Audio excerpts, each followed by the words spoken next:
So next, I would like to invite Professor Sasaki of Kurume National College of Technology. He's going to talk about the influence of hydrogen for crack formation during mechanical clinching. So Professor Sasaki, please. Thank you for Chairman. I'm Daisuke Sasaki from Kurume College, Japan. Today, I'll be talking about influence of hydrogen for crack formation during mechanical clinching. This slide shows my background.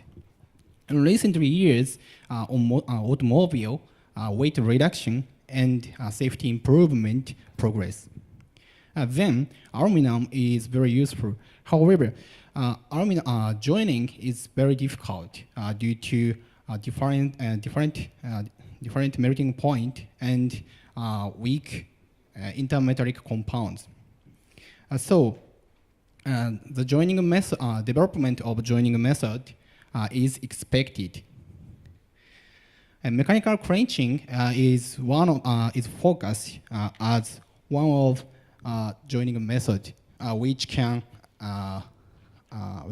do weight reduction and safety improvement. On the other hand, on automobile steel seats are pickled before clinching and forming. So to remove oxidation and mechanical induced damage layers. Then hydrogen uptake occurs and causes hydrogen embrittlement. But it is widely known that on mild steel, which is used on automobile, hydrogen embrittlement does not occur. But at this point, we have found one interesting thing.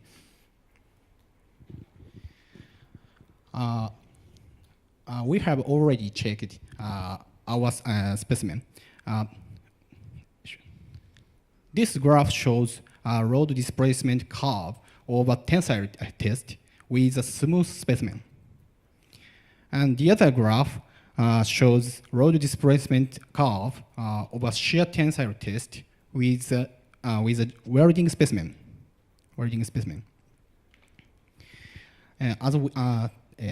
Materials of these specimens are same, of course, mild steel. As we can see, on smooth specimen, hydrogen embrittlement does not occur. But on welding specimen, hydrogen decrease strength and ductility. So hydrogen embrittlement occurs. In this study, our purpose is to clarify influence of hydrogen for crack formation during mechanical clinching. This slide shows experimental procedure. At first, for hydrogen uptake, we conduct catalytic charge. After that, clinching test was conducted. And last, side and cross-sectional and fractures observations were conducted. This slide shows condition of test with hydrogen charging. There are 4 types of test condition. 4 types: non-charge, and low charge, and medium charge, and high charge. Hydrogen catalytic charging time is 5 hours at all tests. This slide shows mechanical clinching test condition. In mechanical clinching, we use 2 tools, so a punch and die. Punch diameter D is 5.2 millimeter, and die diameter D, large D, is 9.0 meter. Die depth H is 1.9 millimeter, and welding rod is 32 newtons. Before clinching test, specimen shape is like this, so just plate. After clinching test, specimen shape is like this. Upper seat is mild steel and lower seat is aluminum. This circle indicates clinching point. Oh, daily news. What's happened?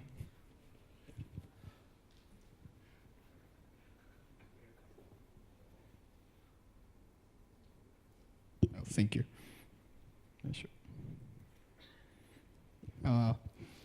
This slide shows the result of optical microscopy on non-charged specimen and low-charged specimen and medium-charged specimen. We have confirmed interlock delta X and minimum thickness delta T. Interlock is here. These results indicate that clenching is over. But more deeply, on medium charging specimen, we confirmed that cracking occurs at the side of the welding part. In this figure, a white dot line indicates cracking.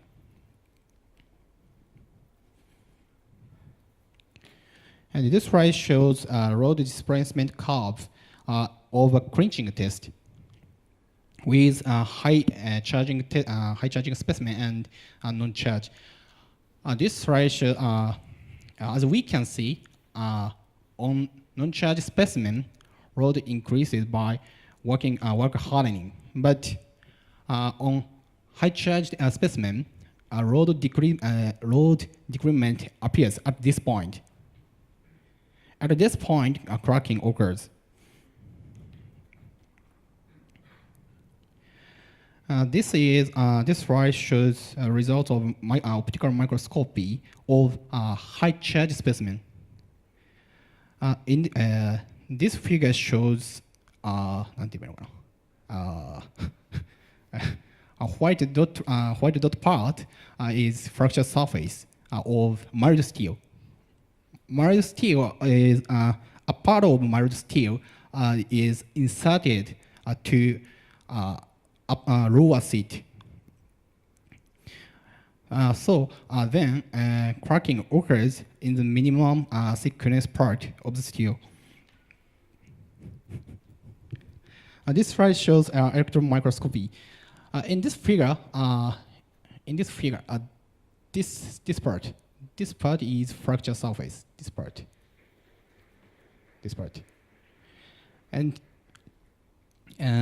part B and part C are corresponding to figure B and figure C. Before detail fractography, we have confirmed there are no oxidation layer on the fracture surface. This is fracture surface. This is fracture surface. There are no dimple on the fracture surface, and we have confirmed brittle-like fracture surface as cross cleavage fracture. Okay, this slide shows summary of results. On non-charge and low-charge specimen, a welding test is over. But on medium charge specimen, we have confirmed cracked partially. On high charge specimen, we have confirmed a crack as the thinnest part, and of course, after clinching test, welding specimen are separated two parts.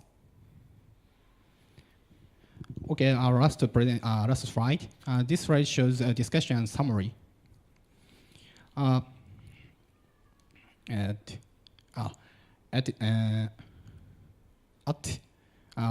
the shear tensile test, higher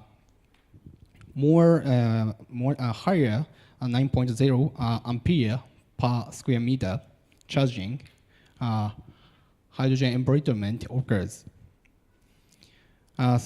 Based on shear tensile test and clinching test, When hydrogen decreases, in this, as we can see, in this figure, when hydrogen decreases strength, clinching is difficult. So that's all. Thank you. Okay, we have enough time for discussion. Any questions or comments? Yes, please. A couple of questions. First is that for medium and high charging, what's the corresponding bulk concentration of hydrogen in the material? Okay, thank you. In this study, we have confirmed hydrogen content. 9.0 hydrogen content with 9.0 ampere square meter charging is corresponding to that of Pickering.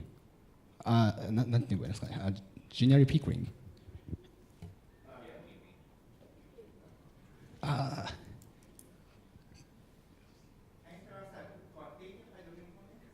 Oh, of course, but I'm sorry to forget that value.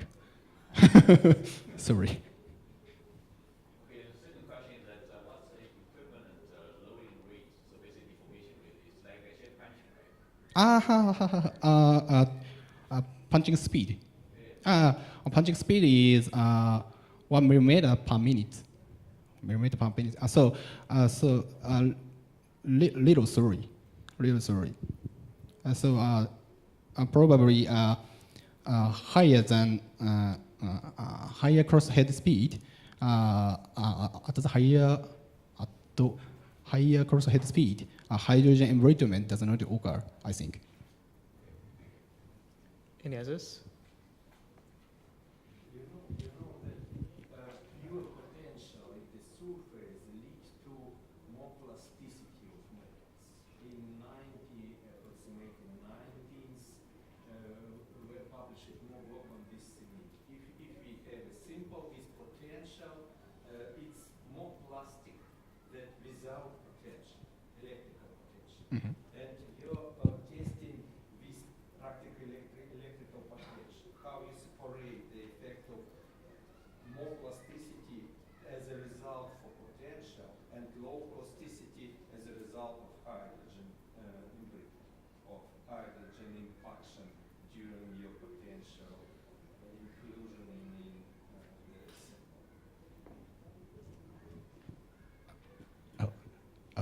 Sorry. I can't. You test your simple with some current, yes, in solution, but you have a barrier potential, but only potential leads to more plasticity. It is no result. And how you separate more plasticity as a result of potential and decrease the plasticity as a result of hydrogen infection.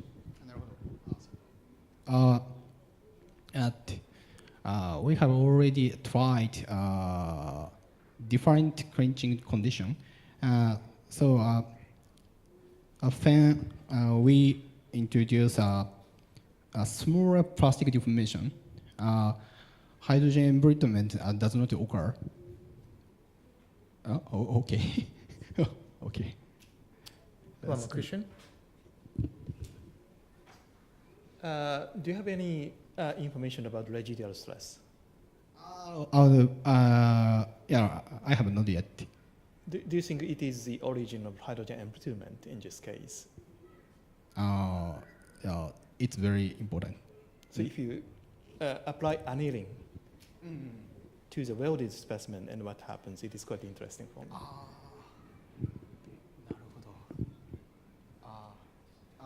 After annealing, probably hydrogen embrittlement is suppressed because hydrogen embrittlement depends on a stress distribution. In this case, near the thinnest part. After annealing, hardness of this part decrease, and then hydrogen concentration value is lower than this one. Okay, so let's discuss later. So thank you very much, Professor Sasaki. Thank you.